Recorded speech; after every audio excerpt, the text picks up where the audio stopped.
All right, ladies and gentlemen, it's time for your Smackdown review for June 2nd, 2023. This episode pretty much fucking sucked. There was nothing like outside the last 15, 20 minutes. There was like nothing interesting happening on it. And whoever produced that Grayson Waller, that talk show segment needs to be fucking fired, man. That shit was fucking terrible. Yeah, one woman after another just kept interfering, cutting people off and shit. What a fucking disaster. The only other thing that could happen outside the Bloodline stuff was LA Knight winning against Montez Ford to qualify for the Money in the Bank match. That was pretty much it. Everything else fucking sucked. All right. It was Roman's 1,000 celebration is 1,000 days as Universal Champion. And at the beginning of SmackDown, Michael Cole and Wade Barrett, they introduced like a video or whatever. When they threw it to a video, Roman's title reign. It was pretty much like it showed like every wrestler from the past, like their longest title reign and shit. So there was like Daniel Bryan, Stone Cold, The Rock, Randy Orton, John Cena, Macho Man. It was like showing how long each person was a heavyweight champion for and how many days and shit. So it was just showing all the like a timeline of all the guys that Roman's passed now. So that was a cool video.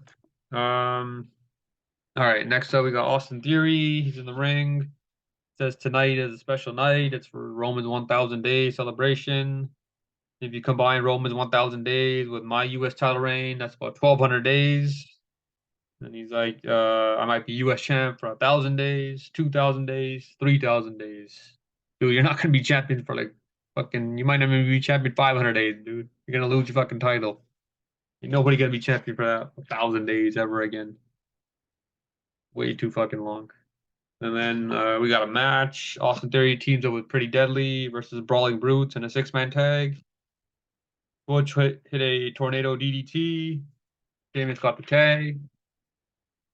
James hit the Irish Curse backbreaker on all three guys on Theory and both members are Pretty Deadly.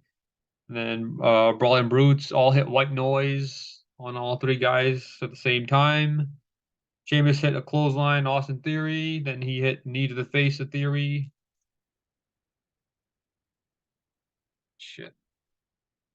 Yeah, so we need Austin Theory in the face for a 2 count. Ridge tossed Pretty Deadly, both members off his back, and then Brawling Brutes all hit triple beats of the Bowder on each person. A cool spot, and then Pretty Deadly and Austin Theory get the win. Pretty much just another match with no story. Pointless. Next up, we got a segment in the back with Paul Heyman and Solo Sikoa. Heyman says we need to make this special. I'm gonna talk to Adam Pearce and make sure Usos don't interrupt. Yeah, like that fucking happened. We all knew Usos were gonna show up. All right, next up we got OC versus Hit Row. They play so when OC came out, they played AJ Styles music, but he's not even in the fucking match. It makes no sense. Doesn't OC have a theme song or whatever? You have to use an AJ song. And then we got Carl Anderson. He hit Adonis with the spine buster, and then OCV won with the magic killer. This was like 3 minutes, maybe 4 minutes, so nothing. And then earlier in the day or on Thursday or whatever, the Hit Row released like a diss track, OC diss. I don't know what the fuck. And then so after the match, the only thing to take away from this match or whatever, after the match, Michael Cole started fucking rapping on commentary. It's fucking terrible, man. Michael Cole, don't you ever fucking rap again, man. Your rap career is over, dude. Fucking brutal. And then next up, we got segment in the back. Paul Heyman with Adam Pearce. Adam Pearce says, if the Usos show up, I've doubled up security. Pretty much it for that. All right, let's get to this fucking train wreck of a segment. Grayson Waller effect. Guest is Oscar. He says the Oscar, you see the Money in the Bank briefcases or whatever, and then they show the two briefcases. She started yelling in Japanese, and then Io Sky came out. She started yelling in Japanese, and then I think Bailey came out. She said something, and then fucking Shotzi came out. She said a couple of things, and then you got fucking Lacey Evans. She looks like, you see the picture there. She looks like fucking female Sergeant Slaughter. And then Zelina Vega came out. Fucking mess. And then so Asuka, she snuck all the way to the ramp, and then Bianca attacked her and shit. Fucking mess. Whoever did this fucking segment needs to be fired, man. It's fucking brutal. Nothing interesting, nothing. Next up, we had Zelina Vega. She beat Lacey Evans. Who gives a fuck? And then another Money in the Bank qualifier. You had Montez Ford versus LA Knight. Ford hit LA Knight with a drop kick, and then Montez Ford hit the clothesline. LA hit a neck breaker, and then Montez Ford did the rock bottom. Fucking random for a 2 count. LA Knight pinned Ford for the win. He grabbed the ropes after the ref counted a 2. And you got 3 with that. So LA Knight qualifies for the Money in the Bank. So he joins the field of Matt Riddle, Nakamura, and Ricochet. And next week they got like 3 or 4 more Money in the Bank qualifiers. Get to that after I'm done reviewing the show. All right. Next up, we got Triple H, the game. I am the game. He comes out. He's like, "We will talk about this for generations." Introduces Roman. Or Triple H was like, "Oh yeah, you see Muhammad Ali in boxing, Michael Jordan in basketball, and all this shit." And then he's like, "Roman's, you're seeing this live or whatever, Roman's title reign." So he brings out Roman, and then he's accompanied the ring with Solo Sikoa and Paul Heyman. And he congratulates Roman for passing 1,000 days. And so we got a new belt, new Universal title belt here. Oh, it looks exactly the same thing except the background of it's gold. That's the only fucking difference. What they have like a new belt design would just got the fucking logo on the belt. They should fucking, like back in the day, he had the eagle belt. What the fuck was it? The Attitude Era belt with when Stone Cold and The Rock had it. That was a good belt. The one before that, the Winged Eagle, I think it was. Bret Hart, Shawn Michaels guys, they had that belt. Change up the fucking design. They've had this design like what, 10 years now, I think. When The Rock introduced when he beat CM Punk and then he introduced the belt, the background was black or whatever. It was the same shit as this. It was black. Now this one's same shit pretty much. Now it's gold. You can use every fucking color by the time it's done. Like watch it 50 years from now, it's the same fucking belt. All right, get to the best part of the night. Only reason to watch this fucking show. Bloodline. Roman tells the entire universe to acknowledge him. And right when he says that, the Usos show up. Roman says to Jay, "Kick Jimmy in the face. Kick him, man. That's what he did to me. Come on, Us." And he kept repeating it over and over. And Jay was just in the back there. He was pacing back and forth behind Jimmy. And then Jimmy said, "The only one that needs fixing is you. I did what I did because I was being a brother. What kind of brother betrays you? What kind of brother manipulates you? What kind of brother hurts you, beats you down, beats down his own family? What kind of brother does that?" And then he says, "You have gone crazy. This my brother." He points at Jay. And then he says, "Him, that's my brother, Solo." Points at Solo. And then, "I'm gonna protect you after he got done using you." So he's trying to warn Solo here about what's gonna happen to him. He's gonna abuse you. He's gonna manipulate you. He's gonna betray you. And then gonna use you to your fullest, kick you to the side, push you in the dirt, do what he always do. "I'm your brother, Oos." And then so the crowd starts chanting Uso. And then he's got his mic. He says, "You want to know why they're saying Uso? Because of me." Starts yelling here. It's like, "That's why I'm the tribal chief around here. You see me?"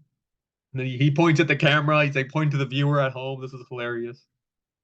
And he's like, "This guy's an imposter. You talking for everybody like you the leader. You talking for your brother like he don't have a voice. Why don't we just hear it from Solo?"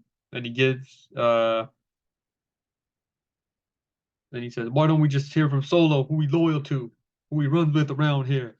So Roman hands a mic to Solo, and Solo says, "I acknowledge you, my tribal chief."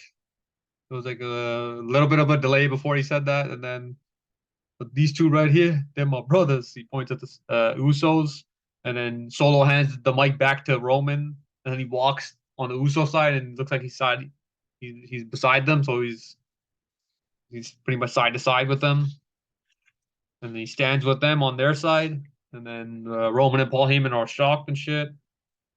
Jimmy says, "What's gonna be, Us? You want to run this thing together with respect, or are you gonna end up on the island of relevancy as the tribal chief all by yourself?" And Roman, this is the best part right here. Roman says, "Shut your mouth." Right when he says that, Jimmy Pie faces him. And the crowd just losing their shit right here. And then Jay gets in the middle. He tries to be the voice of reason, try to calm everybody down. He says, "No, like this, Us. We better than that." And then Jimmy says, "What are we doing here, man? We stronger together. That's my brother, Us." And then he repeats it to Solo. "So are you, Us. You always been our brother. Let's run this place like we've been doing. We the bloodline. We still the ones." And then this is where Roman started to get all emotional and shit. And then he hugs Jimmy. And then he says, while they're hugging, he got the mic and he says no. And then Jey Uso's beside himself, he's all pissed off and shit and shocked. Solo hits Jimmy with a Samoan spike. And then, so yeah, Jay's like there with his brother. And then Paul Heyman, Solo, and Roman, they all leave. They get to the top of the ramp, and then Heyman says to Roman, "What about Jay?" And Roman said he's gonna do what he always do. He's gonna fall in line, but I don't think he's gonna fall in line this time. He's gonna side with Jimmy Uso. So yeah, it was like a great segment. It's like they're setting up Solo and Roman face the Usos, Money in the Bank in London. So yeah, should be a hell of a main event. It's like another great segment, man. This is why can't they invest the into the rest of the show like to do the Bloodline storyline? Makes no fucking sense. Why would you have one good segment? Just because you have one good segment doesn't make the rest of the show doesn't mean the rest of the show is good. Just means one segment's good. Most of the show was fucking shitting before this segment. But yeah, this is fucking great. This is probably one of the better segments in the Bloodline story. It started to get a little dull after WrestleMania, but now it's starting to pick up since Roman's back. Segments have been fucking great. Yeah, so they could do that'll be the tag. This is gonna be the main event, the tag match. That's Money in the Bank. So SummerSlam. They could do either Roman versus Jay or Roman versus Jimmy. It looks like, because I don't think they're gonna do a rematch at SummerSlam, the tag match between all these four guys. So yeah, see what happens. And then they announced more matches for next week, more qualifying matches for Money in the Bank. We got Butch versus Baron Corbin. Baron Corbin's a jobber, man. He's gonna lose. Butch is gonna win that. Santos Escobar versus Mustafa Ali. Probably Santos is gonna win that. Got Mitchin versus Bailey. Maybe Bailey's probably gonna win that. And then you got Shotzi versus Io Sky. Io Sky should win that one. And then yeah, so Zelina Vega was the first woman to qualify tonight. And then yeah, so we half the field should be pretty much filled. On the guy side, you got Matt Riddle, Nakamura, Ricochet, LA Knight's in there. I think there's two more spots left. 6 people in it. Check on. Should have had this up before. There.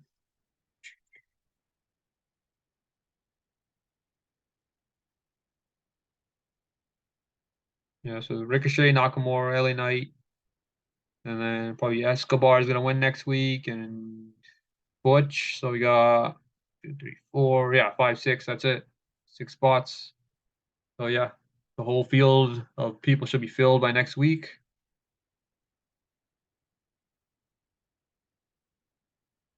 Yeah, so we'll see After everybody's pretty much qualified for this, we'll see who's gonna win. But right now, it's gonna be probably gonna be Riddle or LA Knight, depending if there's a bigger name. Because none these other guys are not getting pushed. Ricochet's a jobber. Nakamura's not really getting pushed. He's just doing random matches. You got fucking was it Santos Escobar? They're not really doing anything with them. There's no storyline with them. So and Mustafa Ali's a jobber. And then same thing with Corbin and Butch. They're freaking feuding with Pretty Deadly or whatever. No fucking story there. I don't know why they're feuding with them, but what they're doing. So yeah, that's pretty much it for SmackDown. See ya.